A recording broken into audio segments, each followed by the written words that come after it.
ciudadano de acá, a ti que nos niegas oportunidades por nuestro color de piel. No olvidamos el asesinato de Adolfina Villanueva por ser negra. No olvidamos el discrimen a nuestra Almayariela. No olvidamos. Esto no es changuería, mucho menos es complejo. Te molesta que señale, te encojona si me quejo. Aceptaría fácilmente que me calle, que me envuelve en otros temas, te funciona si me dejo. Pero en el espejo que sostiene no me veo como soy en realidad, pues tu maldad no es mi reflejo. Y aunque durante siglos tu mentira se ha aferrado y se acomoda cual parásito en cuerpos colonizados de muchas de mis hermanas y también de mis hermanos, hay a quienes nos importa cómo nos trata el tirano. No es una opción quedarnos de brazos cruzados. Aquí sigo combativo aunque te jode y continuamos. Al que tanto le incomoda si gritamos y quemamos, pero calla complaciente cuando ya nos respiramos. Tu hipocresía moralista no la trago, con poesía afroversiva tu racismo denunciamos. Ya estamos cansadas de tener que explicarles lo que se vive estando en esta piel. Ya estamos cansadas de que nos maten, de que quieran encarcelarnos y que nuestras vidas no tengan valor para ustedes. Ya estamos cansadas de que no vean colores. Ya estamos cansadas de que se hagan de la vista larga. Muere Floyd, arde el mundo, afila las espuelas, que el Sankofa es ave fénix, calcina lo que sea, piensan, esto es nuevo, uno más en la secuela, vaya a ser su asignación, ya no hay tiempo para la escuela. Antitiritero, influencer y rapero, después que monetizan sobre el dolor ajeno, sintieron la presión, ahora se hacen los pendejos, y no que eran caballos, toma veneno pa' tu heno, que el moreno negro negre arregle su postura, espalda recta, mirada altiva en las alturas, bien jodida las colonias que reniega su cultura, izquierda, centro y derecha, se les nota la postura, parece que no hay cura este racismo, pandémico, presente, afrofuturo, ya no acepta pretéritos ni a miles de morones de pendejas opiniones y un cobarde que se esconde bajo el nombre de analgésico. Ser negra en Puerto Rico es ser perseguida con miradas acosadoras. Ser negro en Puerto Rico es ser visto como violento, como objeto sexual. Ser negra en Puerto Rico es cargar con varias condenas. Tener que andar con un espejo como Alexa, porque no hay nadie más que te vele la espalda. Nuestra identidad siempre es sospechosa, nuestra identidad siempre es alborotosa. Ser negra en este país es sentir cada insulto como el escopetazo que asesinó a Adolfina Villanueva.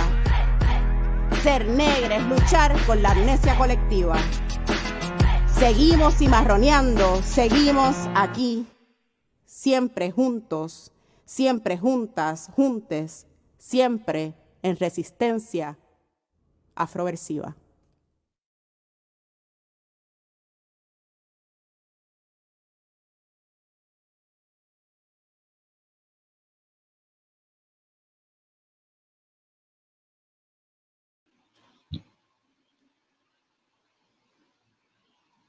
Hello, everyone, and welcome to the third episode of OITEH. My name is Frances Medina, and I will be the moderator of today's virtual discussion. So I wanted to start off with just telling you a little bit about this series, right? Who we are. This is a production by the From Puerto Rico, a multimedia project that celebrates Boricua art, creativity, and resistance in the diaspora and in Puerto Rico with hopes of creating bridges, right? And Mi Gente, right? This is also a co-production with Mi Gente. It's in partnership with Mi Gente, which is a political home for Latinx grassroots movements in the States and the diaspora. And so thank you for being here.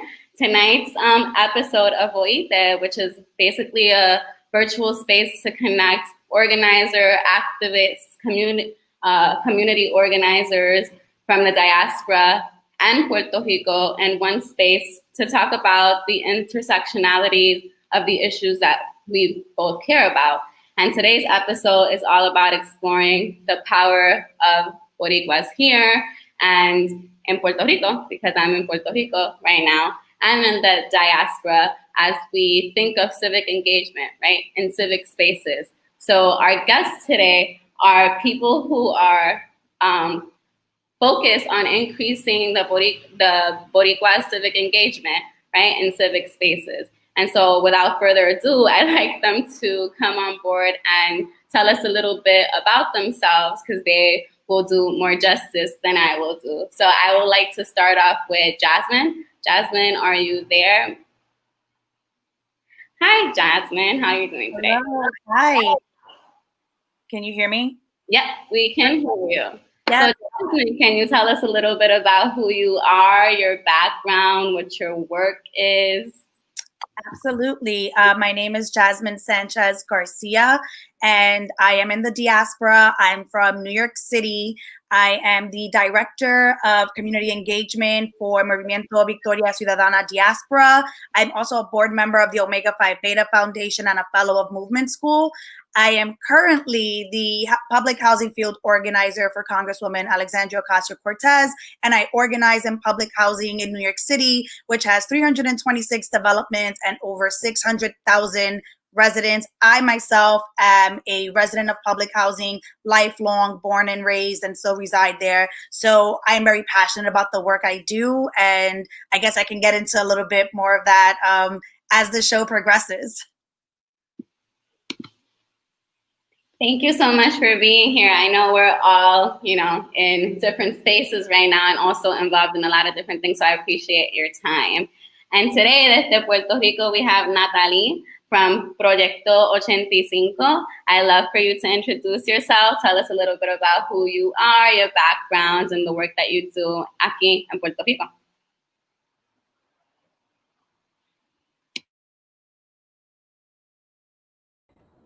Oh, there we go. Well, thank you so much for inviting us and having us.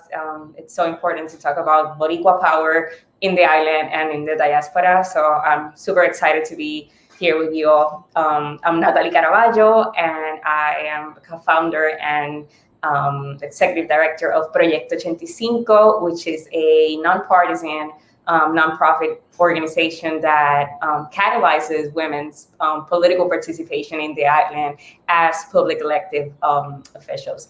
I was born and raised in Puerto Rico, even though I had the opportunity to live in the United States for a few years. But I moved back to Puerto Rico last year to work on Proyecto 85.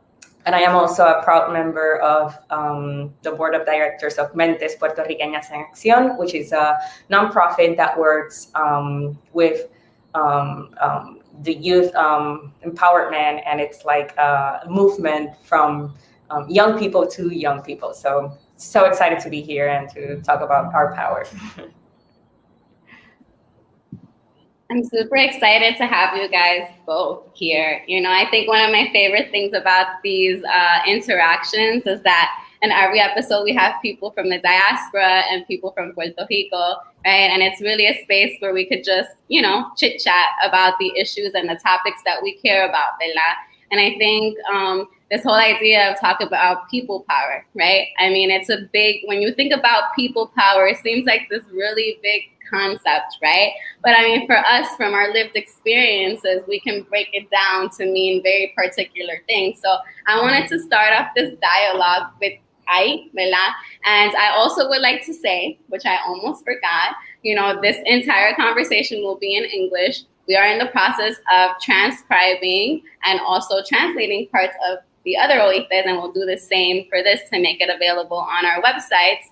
Pero we also honor by being bilingual. So there will be times where all three of us may switch. So bear with us. We will try our best to translate as that happens. So nada, I'll start again.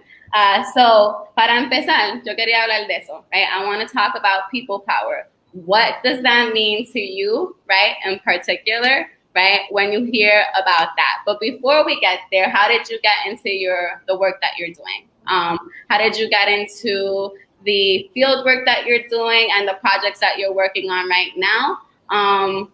So I like to start with Jasmin. ¿Cómo tú empezaste? How did you start? Yep, commitment to public service started at a very young age for me.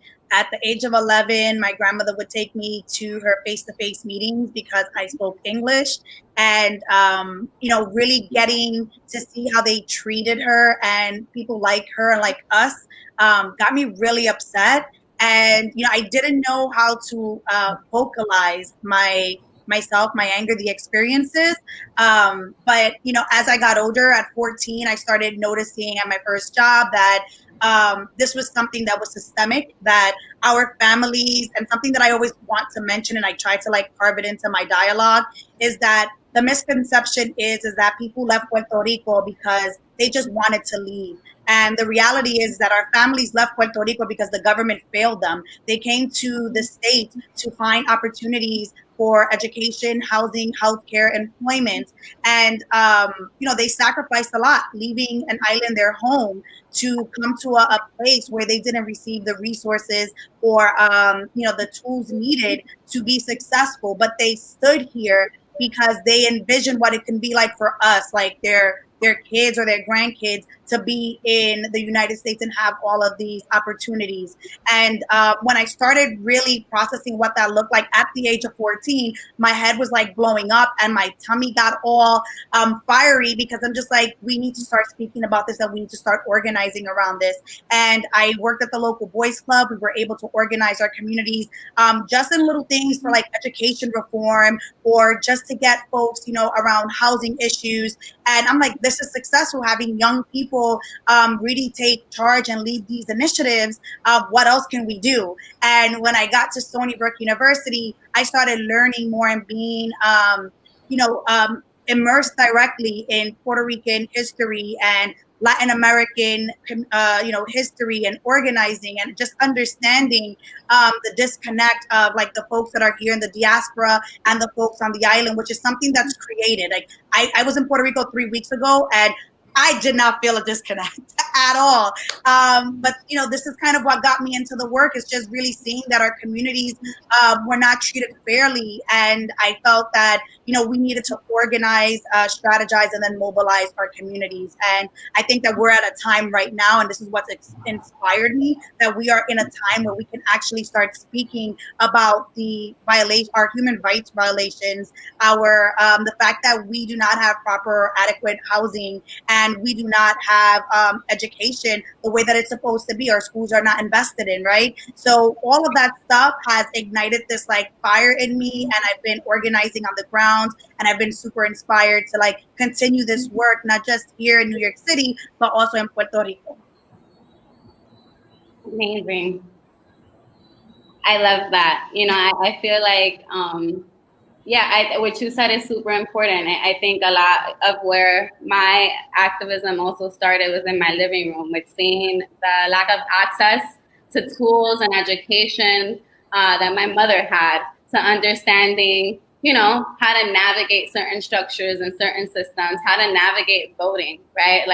That's something that is still new to my mother, right? So I think seeing that and witnessing that also plays a part, right? So enough of that. Natalie, can you tell us a little bit of how you started in this work? What inspired you? Definitely. Well, I was studying at the University of Puerto Rico in Rio Piedras, or La UBI as we call it.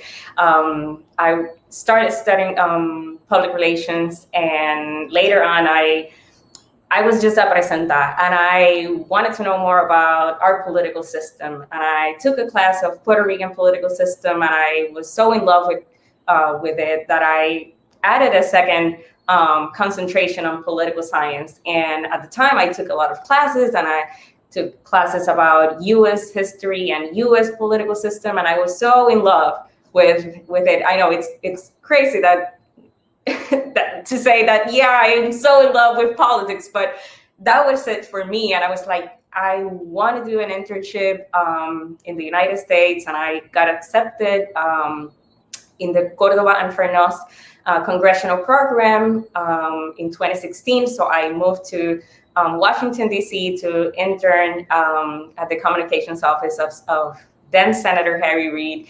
And I was in awe with just all the things that we don't know. In Puerto Rico, we barely understand our own political system, let alone the U.S. Political system. And I know that we will talk a little bit more about that later on. So I got the opportunity to work for the Clinton campaign in Virginia as a community organizer, organizing the Latino community in West Virginia, in West Alexandria, and that was a catalyzing moment for me, because I was so sure that Hillary was going to win, and then reality struck, and I was like, oh, this is different. This is harder for women. So I was looking for opportunities to get involved to bring more women into politics, because I was like, I cannot believe that happened to Hillary. This is a real problem. So I got into a nonprofit called Running Start that works to bring young women to politics in the United States. It was I worked there for almost a year and a half, and by doing that work, a group of Puerto Rican women in the diaspora and in the island, we organized ourselves and we said, listen, there are tons of organizations doing this work, training women to run for office across the United States, but there is not a single organization in Puerto Rico doing that work. So we got together and we founded Proyecto 85 to bring women, to train women and to bring women to politics in Puerto Rico as public elected officials. I have a follow-up. Why 85? Right? Why 85? Because when you told me about it, I was like, I did not know that, and this is important. Why 85? 85 because in Puerto Rico, there are 158 main public elective positions.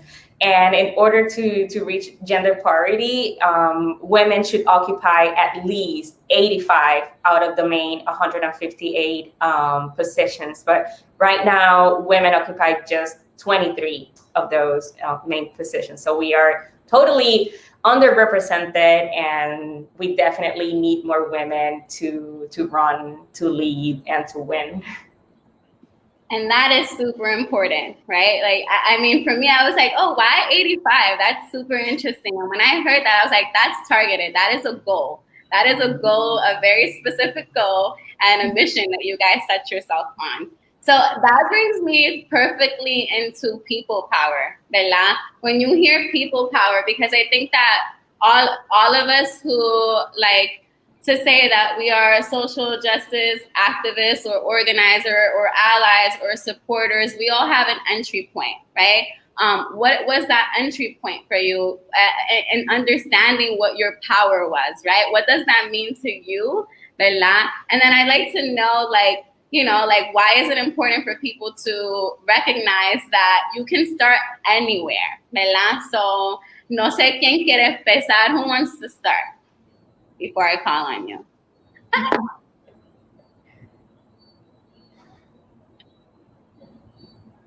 Jasmin, yeah. I know it's a very deep question. I know it's a very deep question, but we can start somewhere. Yeah, I mean, I think for me, when I hear the term people power, it's more so of one, understanding that systems are not supposed to last forever, which means that we have an opportunity to create a value system that aligns with everyday working class people. And what does that mean? That means that there has to be issue-based organizing, there has to be relational organizing and relationship building with specific communities, always providing education as a pathway to mobilize and organize. And then we just have to be very strategic in everything that we do. And I think that it's all about the empowerment. A lot of folks, and I always defer back to public housing because that's like my focus in my career.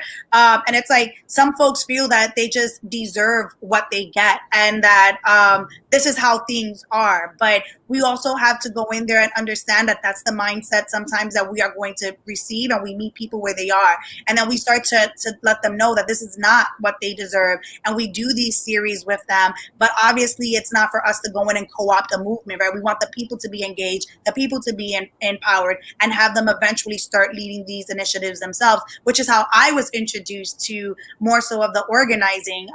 Folks didn't just come in here and say, well, Jasmin, this is the issues that are going on in your community, and you're going to help us. No, they were like, please tell us, what issues do you see? And then from there, we built a coalition, and we were able to strategize around things that affect folks in public housing, that affect folks in low-income communities, and just move that path forward. And you can see that once people start seeing that there's activity and that there's engagement and there's something like substantial about what it is that you're doing, folks will want to get involved. And that's pretty much what we've seen. That's what people power means to me, is just having that sense of ownership over what's happening in your communities, and just getting, having the tools and resources and being able to really move it going forward. Thank you, Jasmin.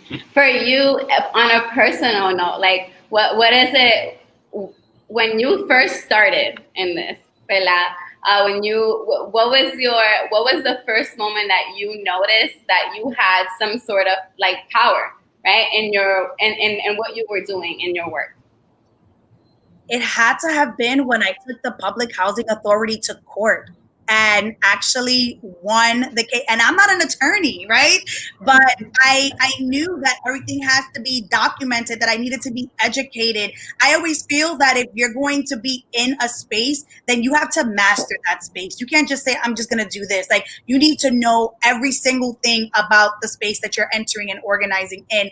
And fortunately for me, I had that, and taking them to court and winning not just my case, but other tenants' cases was absolutely mind-blowing. And I was just like, oh yeah, I have some power. And then people started seeing that this could be done without an attorney present, or, just the steps that they needed to, because obviously what I did, I put in a pamphlet and I just circulated it throughout public housing on the Lower East Side of Manhattan, right? We all gonna learn, we're all gonna do this. And once they started seeing that, others began to have that courage to step forward and say, no, we demand better and we deserve better. And you know what? If people are not going to help us, like our elected officials, that we're going to vote them out. So that's the process that we went to at the end. But that's when I realized that I had some powers after winning that case in public housing. So it was great. I love how you took the individual to the collective. That's real power right there. Like when you're able to like organize for yourself and then take what you learn and what all the skills and tools that you put in your toolbox and then pass it along so that other people, I feel like that is what true people power is. Yeah. Natalie, tell me a little bit of what people power means to you, when you hear about that. And then, in your experiences, right? Because Proyecto 85, there's a lot of education work, right? Like, have you witnessed, like, talk to me a little bit about what that means to you and to the project. Definitely. Well, I'm going to start off by saying that sometimes people might think that, or we just don't know the power that we got as citizens, as Boricuas, right? I think the perfect example is El Verano del 19, last summer, when we tons, like thousands, if not a million or more people, Boricuas took the streets to take Ricky Rosselló down, to make him quit the governorship. And I feel like when we discovered that we actually have the power, that we can effect change, everything looks different. And I see that in every training that Proyecto 85 gives to women. You see some women that go to our trainings and they actually don't know what to expect, right? They don't necessarily want to run for office, but they have like this thing that they want to know more about. What is it to run for office? And when they go to the trainings and they take our workshops and things, they're like, yes, I can totally do this. I can definitely run for office. And actually, I don't know if I'm going to do this now or like for 2020, but this is something that I see myself doing in 2024. Or we have some other people that go there and they see what it is to run for office, and they're like, well, maybe I'm not going to run for office, but I'm definitely going to help another woman run for office, right? So they discover and they get to know that they can actually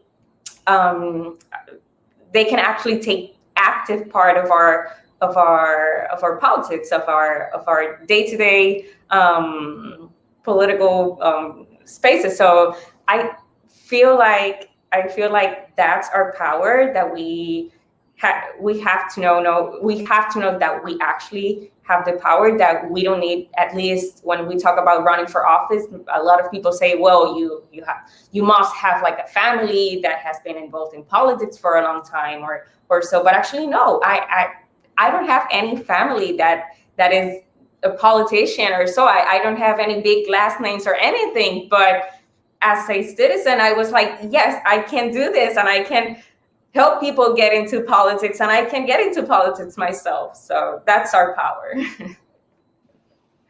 Thank you guys so much. Me encanta. Okay, so I want to remind people that we're taking questions in the comment section on our Facebook, YouTube, and we'll be answering those questions later. So feel free to add comments, feedback, lo que sea, and we'll get to them later on. My next question, and I think I'll start with you, Jasmin, because you touched a little bit on this earlier. What are the ways that you're advocating for Boricuas specifically to use their power in the States, right? Like, in addition, right, we talk about civic engagement, and we know that civic engagement is not just voting. It means voting for president, right? Because I have to be specific that sometimes people only think that when we are talking about voting, we're talking about voting for president or for governor, right? And there are a lot of other positions of power that we get to vote in, right?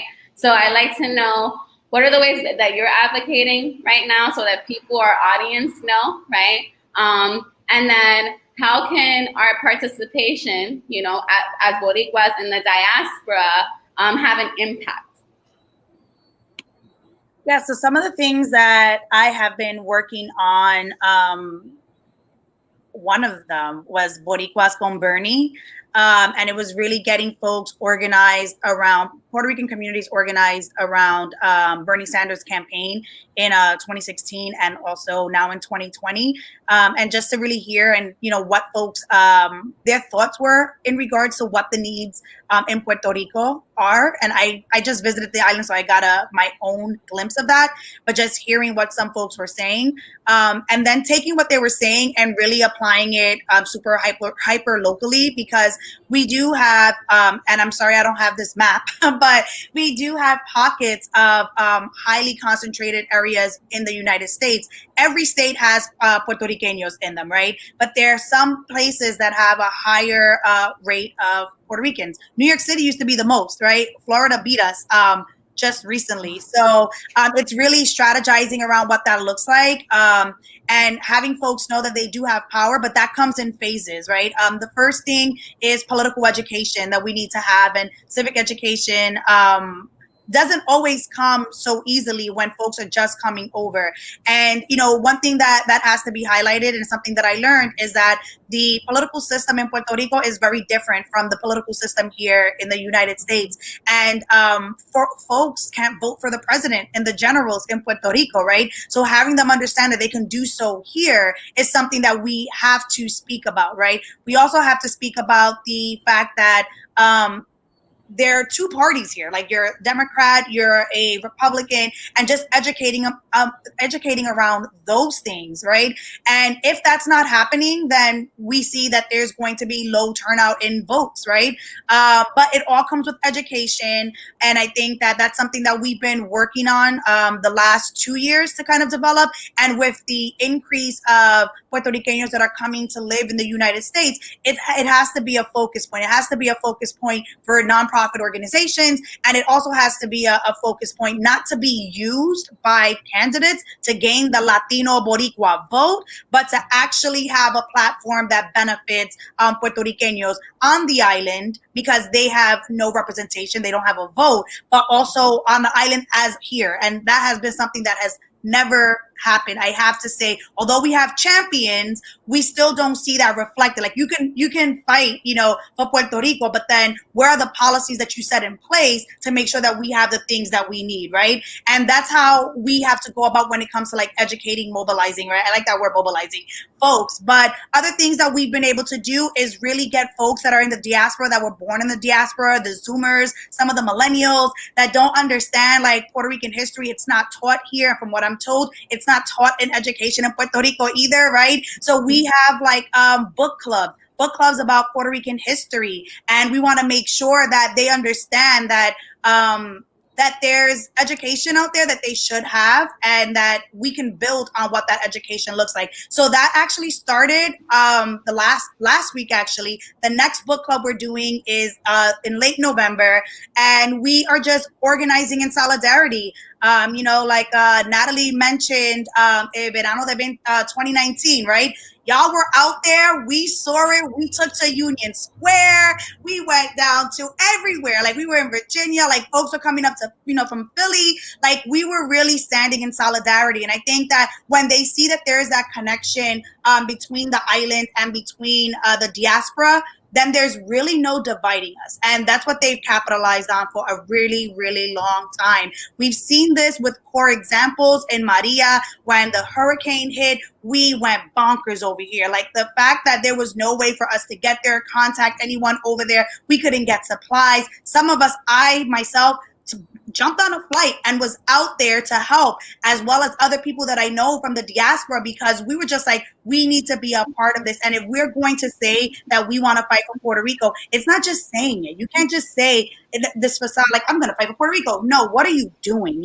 And that's something else that we have to like focus on. It's not enough to just say it, but it's in your actions, and we have to do that. And just to say before I wrap up, I'm sorry, that people in the diaspora, the numbers here are higher than those that actually live in Puerto Rico. So we have power, we have voting power, we have organizing power, and we have an opportunity to really help transform what government looks like. And we have to take that opportunity, especially on the heels of what happened in 2019 with this new movement, this new wave that's been taking off on the island. We have to be part of that, and we have to be supported. Thank you so much. There's so many things there that obviously resonate with me, and that we're gonna dive into, because honestly, it is about that. It's about the solidarity, ¿verdad? And Natalie, me encantaría. I'd like to know, let me know. From your perspective, what are the ways that you're advocating, right? You spoke about women. I'd like to dive into that, because that's your area of expertise. What are the ways in which you're advocating, and then how can participation of women, right? How can that participation of women in Puerto Rico have an impact in not just this election, right, but in future elections, and in just how we visibilize the issues that matter to us también. Definitely, yes. Well, as we were saying before we started about how we empower people from the bottom up, that's literally what I see every day. I see women that are natural organizers, that they take over their communities, they lead on their communities, and we see that every day, especially after Hurricane Maria. We saw how were women who took on the responsibilities and to bring their communities back to their feet, and so we we see that power, and we got to take that power and level that up in order for them to actually go to our government and lead. So some things that we talk a lot in Proyecto 85 is what is our power as women? We are the majority of our population. We are the majority of voters. So we can actually decide elections. If we organize as a voting bloc, we could actually shape the election outcomes. So there is the part that we got to take that power and bring it to elective office. So we have the power. We got to run for office to bring that power up there. So that's pretty much it. If people, Natalie, how do you guys reach desde Proyecto 85? How do you reach, your women? How do they come to you? What's like, I know that you guys have a Facebook page and all that, but what is the outreach process, right? Because you're for me, it's exciting to hear that there's all these women in communities that are willing to roll up their sleeves, that are participating. How are you getting into those communities? How are you engaging with them? Is it through talleres? Can you elaborate a little bit more about that? Because sometimes that whole concept of let's get involved because we're women sounds so intimidating, right? Because everybody wants to get involved in everything for every single reason. But there's an angle and there's an entryway, and people should know how to find you guys, or like how to find the organizers and people that you're working with. So can you tell me a little bit about that, the body of work también? Yeah, definitely. Well, we started off in Facebook and in Twitter and Instagram. So it was pretty much organically that women will be like, oh, there's this workshop on how to run for office. What's that? Oh, I can be there. So it was pretty much organically. But then when we started doing targeted outreach to municipalities outside San Juan, because we wanted to make sure that more women from across the island were actually participating at our trainings. It just happened. We wanted to be in Mayagüez, and we did our outreach to local organizers there, and they were like, yes, you can come to La Placita de Mayagüez, and we can do our workshop here. And we actually did that. I think it was even my first time in Mayagüez. Well, it was not my first time in Mayagüez, but I was stunned. Like, people wanted to do this, and then we did the same in Ponce, and we weren't able to be in the east side of the island in Fajardo, where we wanted to be, but it was like just people just getting so excited about, oh, we can actually do this. Now in 2020, well, it obviously has been different because with the pandemic, we cannot do in-person trainings, and we have also focused on the women that actually ran and their teams.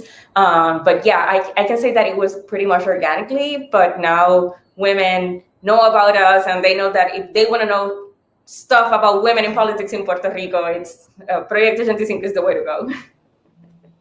I think that's super awesome. Jasmin, yeah, I wanted to speak just like really quickly about women. Natalie had mentioned about them being like leaders, like natural born leaders, right? And I think that women are not like, people are encouraged to run, people are encouraged to be involved, but women feel that they are not leaders, that they are not organizers.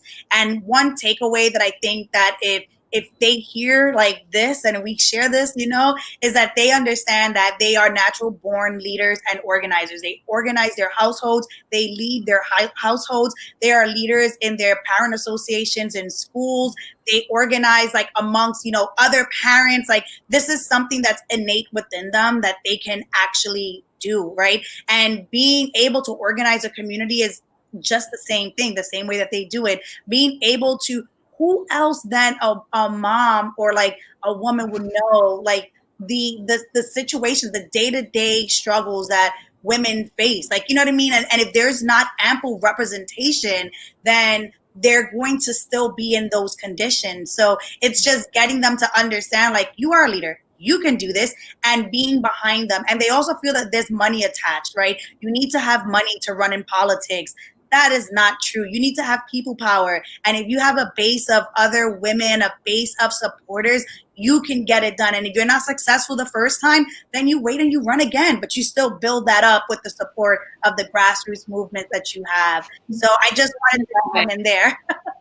I love it. No, I think this is exactly what it is. I mean, you guys are touching on the whole topic, right? Like that's what we're getting at. People power is being able for Natalie to reach out to people in Mayagüez and Ponce who are organizers by nature and being like, mira, yo tengo, I have a workshop that I want to experiment with. Can I try it? And then people being like, yes. And then building that rapport and doing it again and again and again. That's what people power is, in the same way that you were able to go to court, win a case, produce a pamphlet, distribute it amongst communities, and then educate communities to do the same thing, and they win more and more and more cases, right? That's what people power is. And as long as we exercise that collective interaction and that solidarity también between here and there, which is always so important. We've seen it during Maria, earthquakes. We continuously see it happening. I mean, there are joint campaigns to cancel the debt. There's so many things that are happening and people are still figuring it out. And I think that's the point of these discussions. So thank you. So I know we have to jump into Q&A, but I wanted to talk a little bit, because time is moving fast. I told you the time goes by so quickly in this conversation. Sometimes I'm like, an hour is enough. Nope, it's not. So I wanted to talk a little bit about numbers, right? Because in this critical time that we're in, we know that winning, whatever that means, because that is a whole nother conversation, but we have numbers, right? So I wanted to talk about, or we need the numbers in order to win whatever people's agenda it is that we're asking for. So I wanted to talk a little bit, and that's the last 15 minutes we'll use for Q&A, but we'll figure it out. We'll wrap it up. So let's bring up the first graph, which is about, I know that it's important to recognize that there's 5 million Puerto Ricanos in Puerto Rico right now, right? And there's also Puerto Ricans that are moving back and forth all of the time, right? So there's those of us that grew up there, moved here. There's just so many different dynamics. This graph is a representation of folks that moved there, right? And so I'd like Jasmin to also explain a little bit about what this graph means. And for me, it was intriguing because I saw what that meant to me was that voter engagement went down with the amount of years that you lived as a Boricua in the diaspora. But I'm not a fan of graphs, that's why I'm a communicator. So Jasmin, can you explain a little bit to me the importance of this graph? I'm actually, sorry, I was muted. Yeah, so this graph is super telling. One, it's about the amount of time that a Puerto Riqueño has lived on the mainland, and it determines whether or not they are going to vote or not. And that is something that we have seen across the board, that folks that have just started recently coming in and making this like their home now, they are not affiliated to vote with any party, and they are, or they're not registered to vote yet. And that all comes with, as I was mentioning before, it was all about that education. I wanted to just talk about the green line here. That's the unaffiliated vote. There was a paper that was put out by the University of South Florida that indicated that women make up the majority of this unaffiliated line. And why that to me is a priority is because the United States is a two-party system. It is Democratic or Republican, right? And if you have all of these unaffiliated voters, that means that they cannot vote in a primary in the United States. And that is important because the primary decides whether or not this candidate advances into the general election. So if you're unable to vote for that candidate, either in the Democratic or the Republican Party during their primary, you're pretty much wasting your vote, or you're losing your vote, because you don't get to select who it is that you want to see in the November elections, right? And we've seen that, like with, there's been a trend when Puerto Ricanos are coming now to the United States that they are not affiliating themselves with a party. One, we see that it's because that there is like this lack of education once they feel that they are not allowed to vote for the president of the United States, because in Puerto Rico, you are not allowed to vote for the president of the United States. So there has to be some sort of intentional education around what that can look like. And then the other thing besides that is also having them understand how our political parties work here in the United States. People don't know about these primaries, or they don't know about these different positions that you have very local, which are like city council, state senators, assembly members, the Congress members, and then you have like the United States Congress members. Like there's so many elections that are happening. It's not like Puerto Rico. Like I was told, because I was learning y'all political system, that it's an election every 4 years and you vote for everyone every 4 years. Here you have an election every 2 years, every 3, every 4 years, depending on where you are, but it's consistently. So like, for those who are arriving now in 2020, there's an election in 2021, but then there's also an election in 2022, another one in 2023, so on and so on. So this also gets a bit tiring for folks that don't understand what the political system looks like, because they're engaging in elections every year, and people are like, and I've had these conversations, and they were like, ¿Qué esto que tenemos que votar cada año? ¿Por qué? Like, I'll cast my vote in the presidential one, and that's it. And I was just like, no, aquí eso no, así que esto va, like we have to really work on like local level and state positions, like everything has their own vote. So yeah, and I also think, sorry to cut you off, I also think that it's confusing, not just for Puerto Ricanos coming in, it's confusing for everyone, and for everyone, it's confusing if you don't have the education or access to the digestible information. It's confusing for everyone, right? And because we're running out of time, and I hate this, Natalie, can you tell me a little bit? I know you share with us some information too. One of the things that stood out for me in Puerto Rico was there was this dip in, like, Mikey, can you put up the graph between the last 2 elections and voter registration and voter turnout, right? Like it went like, there was a huge dip from the 2012 to 2016. I'm curious as to why, and I'm curious as to, do you see that changing this year? Because you spoke about Ricky Renuncia, you spoke about, there's so many voter registration, voter turnout campaigns that I've seen surfacing in Puerto Rico. Not just voting for a governor here, voting against a lot of different things as well, right? Like the statehood conversation is another conversation. I'm curious to just know from your perspective, why did that happen, and how do you see that graph changing moving forward? Because again, graphs not my thing, but that dip, I understand. Definitely. Well, in 2012, it was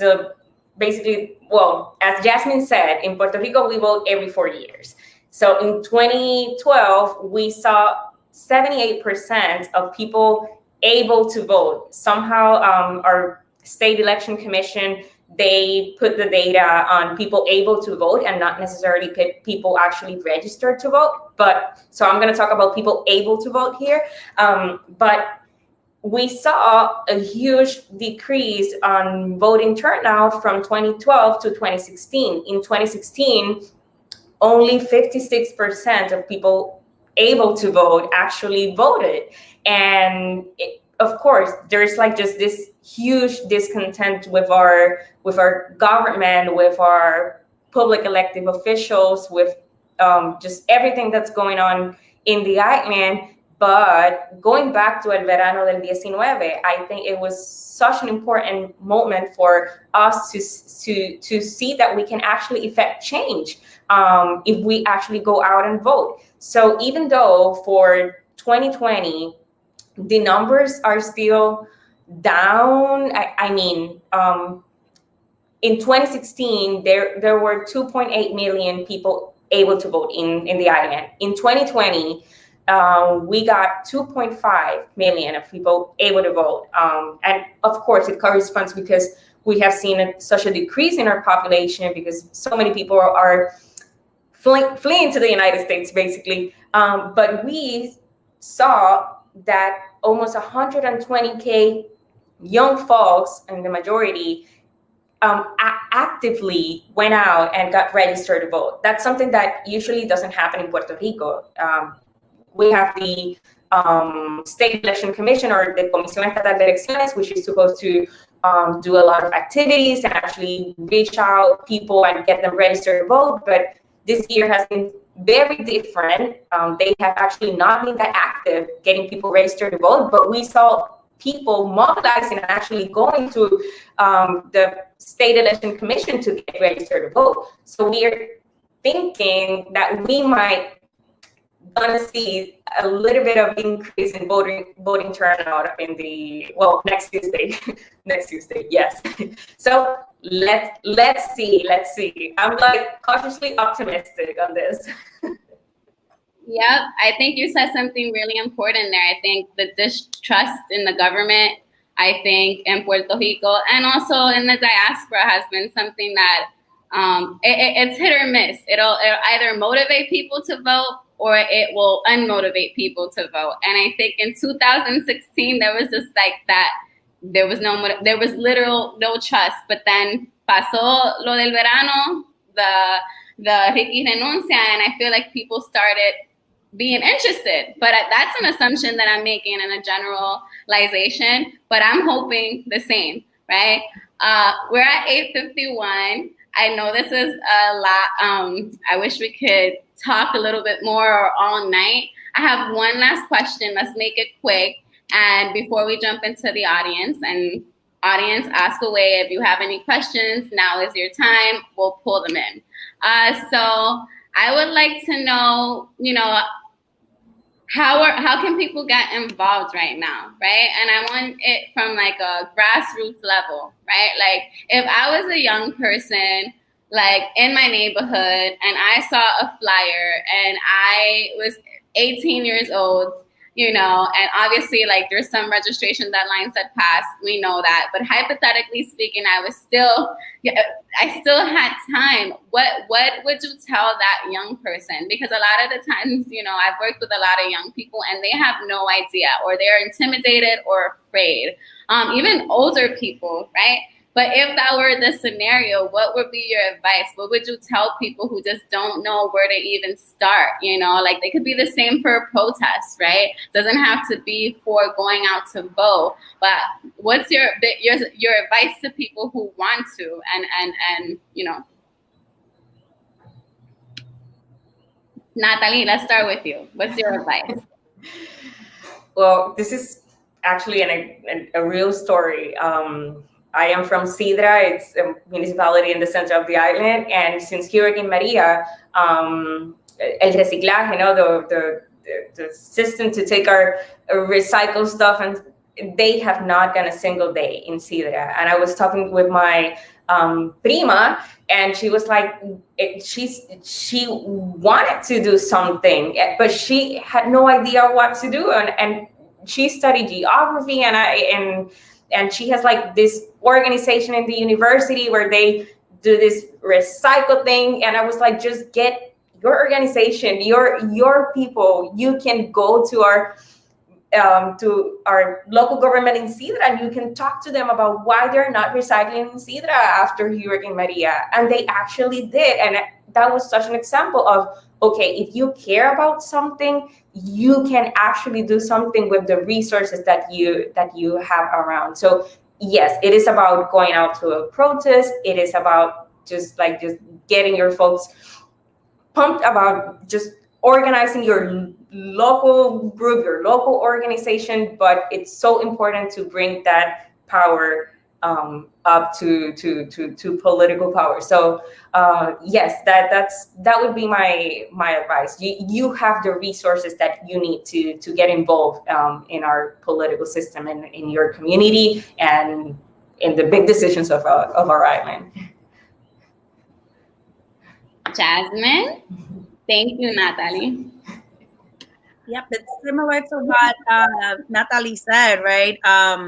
For a young person, I work with young people out in a school in Brooklyn, a middle school, and it's all about issue-based. So find an issue that's important to you that you feel that the community is not addressing, and organize a club within your school or organize your community to really participate in what this looks like. And for most of the young people, their concern is like they're scared to have these conversations. So it's also about providing the resources for them to feel empowered to engage in these conversations. And or sometimes, like I fill them in front of a community board meeting. Like, you find that this is not working for you, speak about it. Let's go. And that's also worked as well, because I just think that the best way to be right, like, no one's ever ready to be an organizer. It's just something that you're passionate about and that you want to see addressed. So I think that it's similar, organize, have these conversations, build the base. And for like the young people in my community, they decided to have a town hall where they led. We had them write down all these points, and they're the ones that spoke. They facilitated it. They had a panel, and they engaged their families and other adults to be involved. And I think that that's what they needed. And adults get excited when they see young people care about something. Like, I want to support what this young person is doing, because we need to support our youth. So I think it's also like a catch. Like, we empower young people, which are going to be the next wave of folks to start this advocacy work, and we provide that platform. But then we are able to participate and able to learn alongside of them. And I think that's really important as well. Thank you.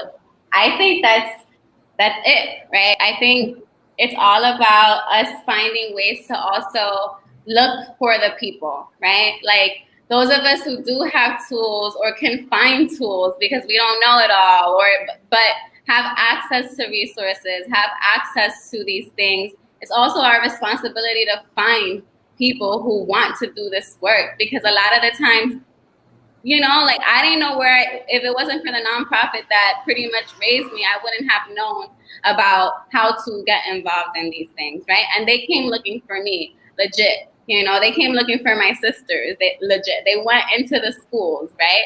So I think it's also our responsibility, like Natalie is doing with Proyecto 85, like you're doing, Jasmin, with the nature residents. It's if we have the tools, it's our responsibility to share it. People power doesn't come from nowhere. It's seeds that spread, right? And so that, before we wrap up, I want to take the questions that are there. I think there are only like two. One of the question is, how have you guys navigated being an organizer and adult responsibilities? That's real life. That is real life. Who wants to take that beast of the question on? I think I can say that, because I'm not sure how I'm doing it during a pandemic and uprisings in grad school and working on a campaign, right? But it's tough, but you just have to multitask, number one, right? But also set some time apart. Like, my organizing work happens on the days that I know that I don't have, campaign or classwork that's due. And it's just really managing that. And at times you have to be realistic, because there's also this concept of not having self-care when you're an organizer. So also providing a space where you can have self-care, but it is something that's hard, but it is manageable. People do it every single day. It's just figuring out that balance and making sure that you stick to that, and maybe not taking on a billion issues, right? Focus on one issue and then be true to what your time commitment to that issue can be.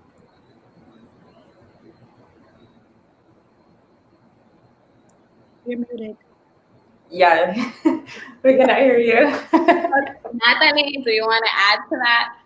I was literally just going to say what Jasmin said, so I'm not going to repeat myself. I'm not going to repeat it, but yeah, self-care is so important when you are organizing. It's so important, because it can take a lot of your emotional toll and a lot of physical also, physical toll as well. So it's very important to be super organized, setting time for organizing and also for self-care, definitely.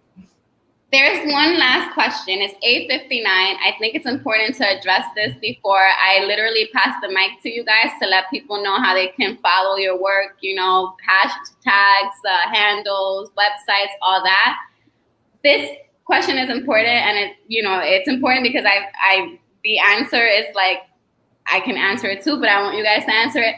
Do you think folks without degrees are able to get to your positions? Are degrees important to be able to organize?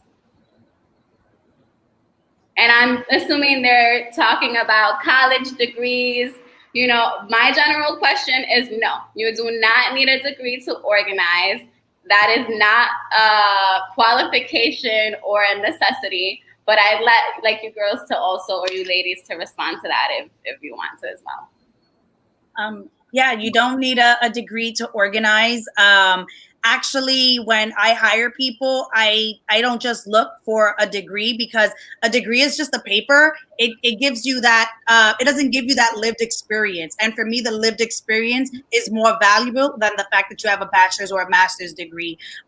You can't emulate that, right? Like that experience. So no, you don't need a degree.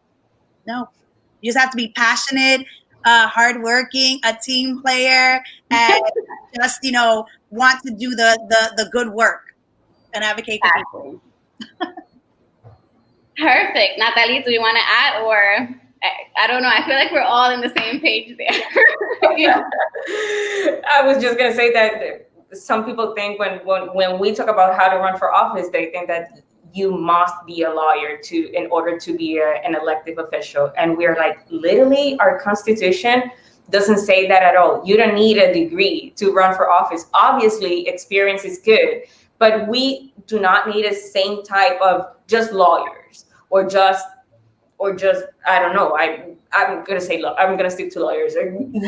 You do not need to be a lawyer to be a public elected official. We need more nurses. We need more teachers. We need more constructors. We need a lot of we need to diversify our government. So no, you do not need a specific degree or a degree at all to get involved. Amazing. Awesome. So I kind of want to end this on obviously, we know, Natalie, the Proyecto 85 PR is on Instagram, Facebook, Twitter. Your handle is the same, right? Jasmin, your handles, I put them up there too. So we're going to end with showing that, but I also want to give, there's also Tu Voto PR. What can you tell us, Natalie, about that platform too? And Jasmin, if there's any other resource that people should know about, right, including the event that's coming up. So I want to give you the opportunity of what's next, right? There are platforms with information, with resources. There are going to be more virtual events happening, more spaces for people to be in communication. So Natalie, what's next? Yes, well, in Puerto Rico, we got many organizations that are doing just different work around the elections. So we just got together because it's important not to be just everybody by themselves. So we got together and we created this dashboard with different electoral resources antes de nuestra elección next Tuesday. So you can visit tuvotopuertorico.org and you can see not just Proyecto 85, but many other organizations that are working, mobilizing voters or just explaining how the ballots work or just like how to get to know your candidates and just to be super empowered and super ready to go out and vote next Tuesday. So yeah, you can visit tuvotopuertorico.org. Thank you. And I think that's a super useful resource. So please check it out, guys. Jasmin, is there any, I know that you have some events that you're organizing and you're doing a whole bunch of stuff. Is there any particular resource that you think would be useful for people to check out? You can let people know to follow you too, because I know that you're all over the place. So throw it in there. Yeah, definitely follow me like on Twitter or Instagram or Facebook to get the upcoming dates that these events are happening. But there's one that's already very firm, and it's this Saturday at 2 p.m. We're going to be discussing Puerto Rico's self-determination, the changes that would entail, the self-determination and self-liberation work that's already happening in Puerto Rico, and what's the engagement that we need to have with the United States Congress to make it a reality. So that's like strategizing and organizing our communities to eventually mobilize them out. Woo, woo. Okay. I promise I'm gonna let you guys go because we have other things to get to. One last thing, in 2 words or 3 or 4, whatever. Why should this matter? I want people to leave with hope, right? Like why does it matter for us to participate, engage, raise our voices, get uncomfortable, talk about this in our living rooms and in our cafeterias, talk about it at home, virtual conversations and Zoom meetings. Why is this important? There's so many opinions, but why is it important? I don't know if I'm going to get too political here, but as colonial subjects, we must understand our political system, and not just Puerto Rican political system, but the U.S. political system. It doesn't matter if you are pro-statehood, pro-independence, pro whatever you want our status to be, but you gotta understand PR, but especially U.S. politics, and you gotta get involved also in U.S. politics. So yes, that's all I'm gonna say. I think that was great. Because it's similar to what I was going to say. Like, there's an election November 3rd, both for the island and the United States. And we really have to talk about the fact that Puerto Rico has been a colony for 522 years. And we want to make sure that there is a vote that's a real vote that's out there to have a government that's reflective of the everyday working class American. Y'all are American, despite the fact that Donald Trump says otherwise, right? You guys are American, so exercise your vote in Puerto Rico and vote for the change that you wish to see. Vote for your values. Same thing in the United States. We fight the same struggles, just on in two different places, right? We have to make sure that we are making public institutions accountable and transparent. And for me, that's a huge fight, because a lot of the things in federal and public housing is federal, that's public. So making sure that we are out there to exercise our right to vote. We didn't always have this right, and we have to make sure that we're exercising it to the best of our abilities, but also to be very intentional and be educated on when we vote. Vote for your values and what best aligns with your beliefs, not just, with what you've been told or conditioned to do.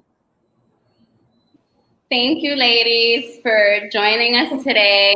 I think the moral of the story is more talking, more educating, more conversation, more getting to know each other also. And there are going to be, still so many learning moments and unlearning moments, right, as we continue to collaborate. But this idea that we're, the diaspora Ricans and Puerto Ricans on the island are 2 different beings, or 2 different things, is something that we're trying to break out of, right? I think we all belong to this big community, beautiful, rich, powerful community. And as long as we recognize that there's still growth that needs to happen in the relationships with one another to be able to see that, then it's about building people power, So thank you, ladies. It's always fun. And I know we went a little bit over, but I appreciate your time. And thank you for everyone who tunes in. Please follow their work, and we'll see you at the next OITEH. Yes, thank you. Thank you so much. Thank you so much for inviting us.